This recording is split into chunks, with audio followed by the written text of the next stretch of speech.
Jadi di sini saya akan menjelaskan pengertian multiprocessing dan perbandingannya. Multiprocessing adalah penggunaan lebih dari satu prosesor atau CPU dalam satu komputer untuk mengeksekusi industri secara bersamaan. Tujuannya adalah untuk mempercepat komputasi dengan membagi masalah menjadi beberapa bagian kecil yang dikerjakan paralel. Berikut perbandingan dengan konsep lain, yaitu ada 3. Yang pertama, multitasking, yaitu kemampuan sistem operasi untuk menjalankan beberapa tugas secara bergantian sangat cepat pada satu prosesor sehingga terlihat seolah-olah paralel.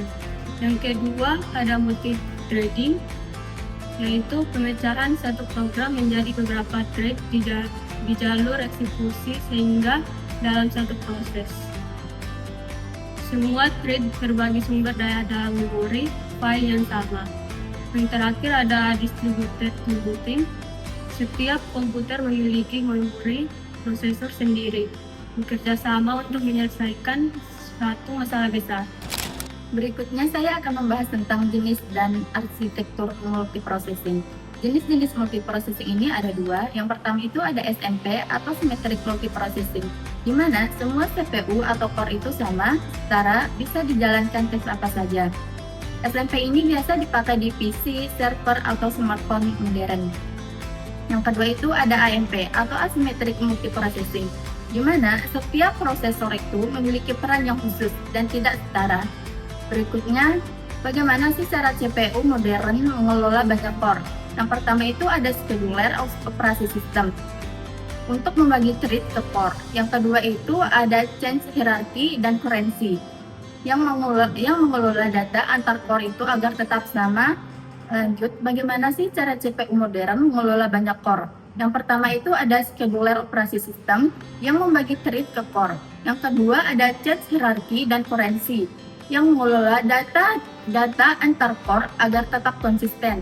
Yang ketiga itu ada interconnect yang mengelola komunikasi antar core cepat. Keempat ada NUMA yang mengoptimasi akses memori lokal. Yang kelima itu ada SMT atau hyperthreading. Satu core bisa dijalankan lebih dari satu thread logis. Yang terakhir itu ada power management. Core bisa dimatikan atau dipindah ke core hemat daya atau biasanya disebut depleter. Nah, selanjutnya proses versus thread. Apa sih perbedaan proses dengan thread? Proses mencakup semua informasi yang diperlukan untuk menjalankan program. Proses juga memiliki overhead yang lebih besar dalam hal manajemen sumber daya. Sedangkan thread adalah unit terkecil dari eksekusi dalam sebuah proses. Thread memiliki overhead yang lebih rendah dibandingkan dengan proses. Yang kedua, kapan waktu yang tepat kita menggunakan proses atau thread?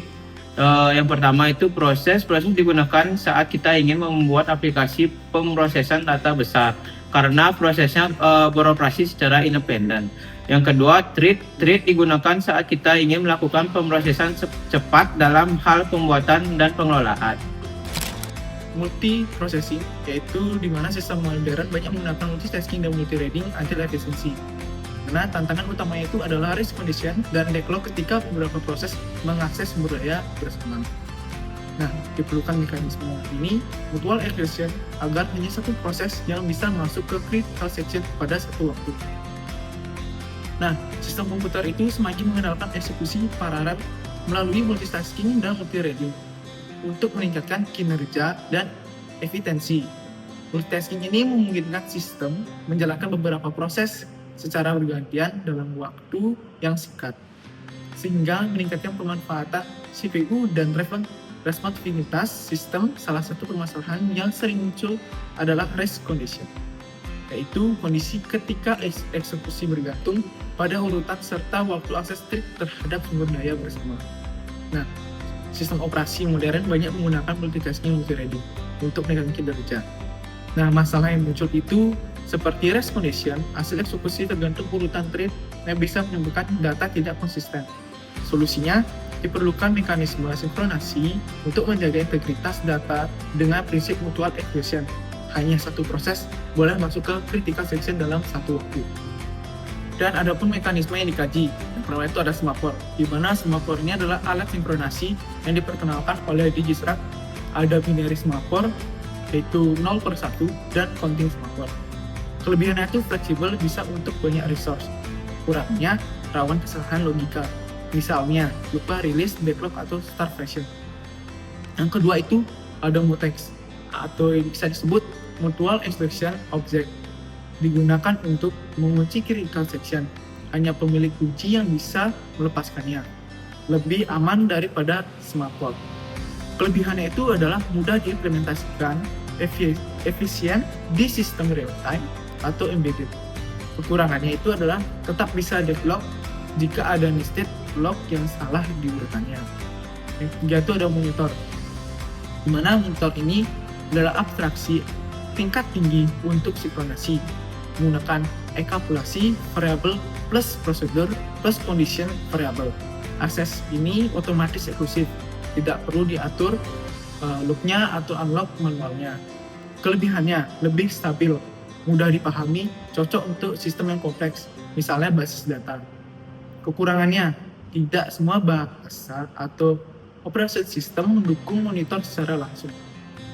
Nah, ada juga perbandingannya. Yang pertama itu adalah kemudahan implementasi. Monitor paling mudah, mutex relatif aman. Semaphore itu agak rumit. Yang kedua itu adalah mencegah risk collision. Monitor dan mutex lebih efektif. Semaphore itu rawan kesalahan. Yaitu ada deadlock dan start version. Semaphore ini paling berisiko. Mutex ini mencegah atau menengah, monitor lebih aman. Dan ada pun kesesuaian aplikasi, salah satu contohnya Semaphore yang cocok untuk banyak resource, contohnya buffer, letusan, dan konsumen. Kedua itu ada mutex, cocok untuk diakses eksklusif tunggal, contohnya file, memori, atau input dan output. Yang ketiga itu ada monitor, cocok untuk sistem yang kompleks berbasis objek, misalnya Java dan database. Selanjutnya ada mekanisme dan implementasi interprocess communication atau IPC. Metode dari share memory mekanisme atau cara kerjanya adalah proses membuat segmen memori bersama atau share memory segment. Kelebihannya adalah sangat cepat untuk pertukaran data besar karena tidak perlu banyak mengcopy dan kurang overhead kernel setelah di setup. Selanjutnya menggunakan metode message spacing.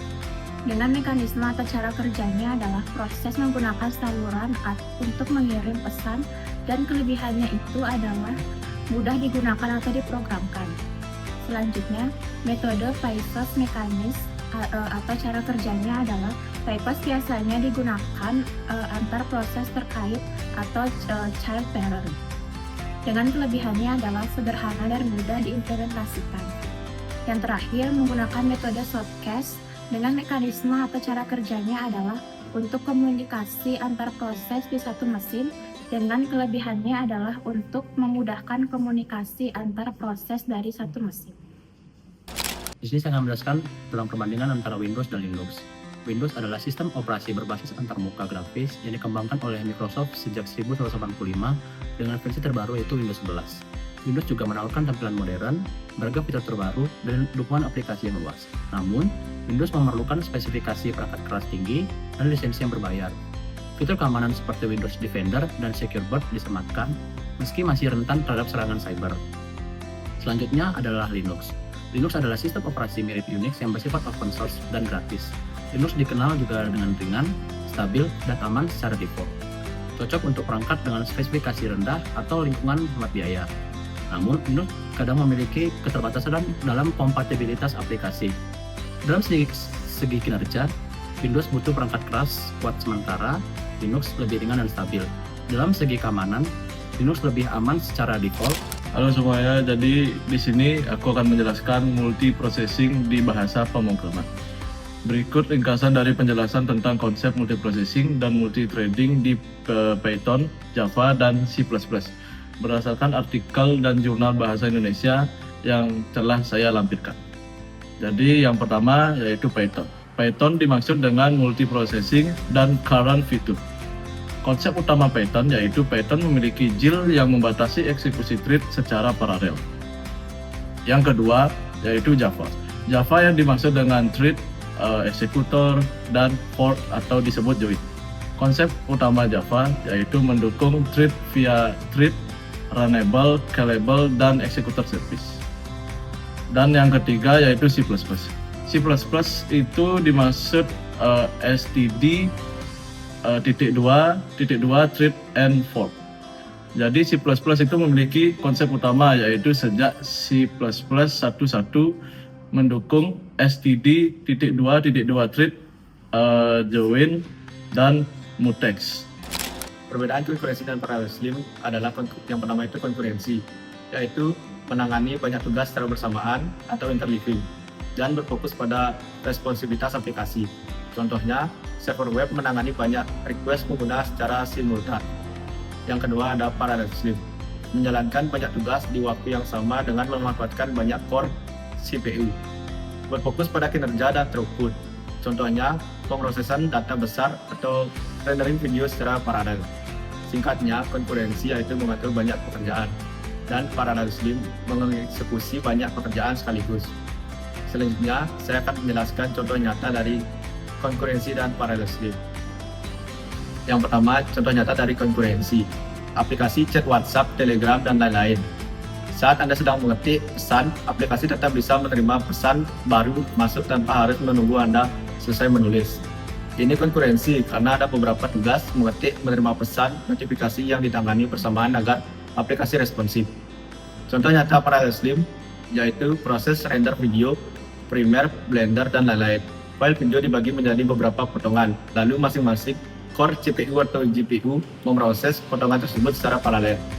Hasilnya render video jauh lebih cepat dibanding hanya memakai satu core.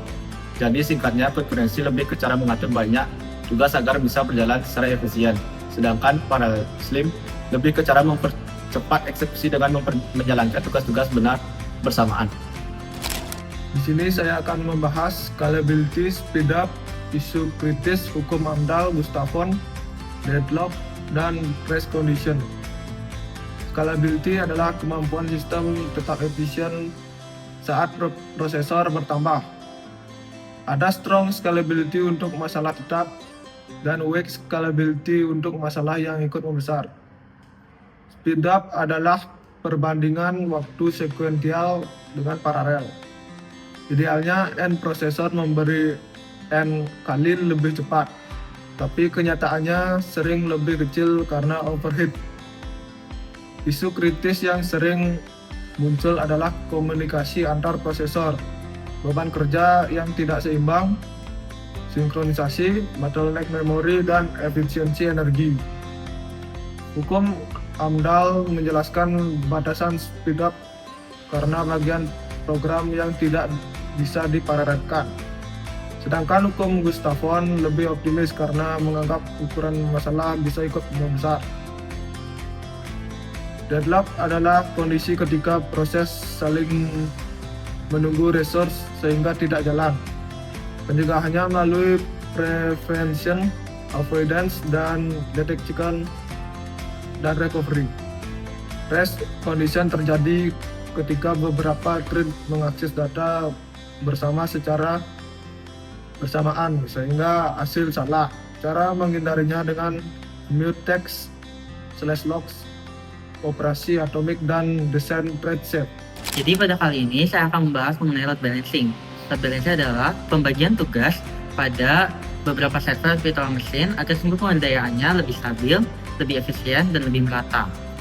Nah, strategi utamanya ini mencakup algoritma berbasis prioritas, algoritma berpanjang tugas, dan juga ada hasil pemanfaatan dari artificial intelligence seperti algoritma genetik. Nah, manfaat utamanya ini adalah untuk mempercepat waktu respon, meningkatkan throughput, dan juga untuk menjaga kestabilisan dan sistem. Sebagai contoh, di sini saya menggunakan studi kasus nyata yang dibuat jurnal oleh Rahman, di mana dia menerapkan list koneksi algoritma pada server web. Nah, meski efektif, namun LCA ini kurang optimal pada traffic yang tinggi. Sehingga peneliti harus menggabungkan LCA dengan multi-agent system atau MAS agar bisa didistribusikan secara adaptif. Hasil dari kombinasinya, LCA dan MAS ini lebih unggul dalam mempercepat waktu respon, meningkatkan throughput, dan juga untuk menjaga kualitas layanan saat penggunanya meningkat.